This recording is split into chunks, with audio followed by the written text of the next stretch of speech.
Hello everyone, so today I will tell you how to turn off Windows Defender in Windows 11. But before we start the video, please subscribe to my channel and hit the bell icon. So without wasting any time, let's start the video.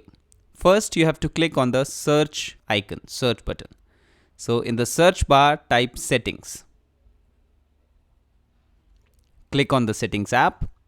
Once the setting app opens, click on privacy and security. This you can find as the second last option on the left hand side. So click on privacy and security.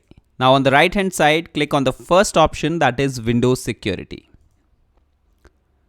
So after you have clicked on Windows security, many options will come. So now you have to click on the first option under protection areas, that is virus and threat protection. Once you have clicked on virus and threat protection, a new window will open.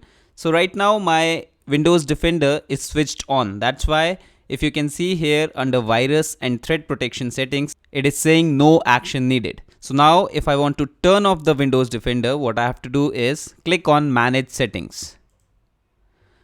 So again, a new window will open. So here you will get many options. What you have to do to turn off the Windows Defender is to switch off the real-time protection. So to switch off the real-time protection, just go to this toggle button and click on it, and then it will confirm with you whether you want to continue or not. You select yes, and now my Windows Defender is switched off.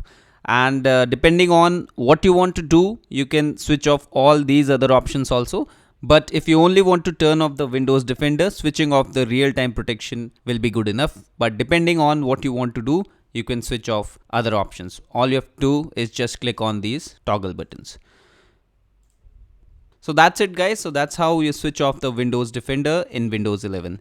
And if you want to switch it back on, so what you have to do, just follow the same steps, and in the real-time protection, just toggle the button to on. So now the Windows security or the Windows Defender will be switched on, and you can switch on all other options also.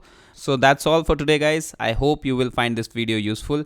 If this video was of any help, please like the video and support me by subscribing the channel. Thank you very much.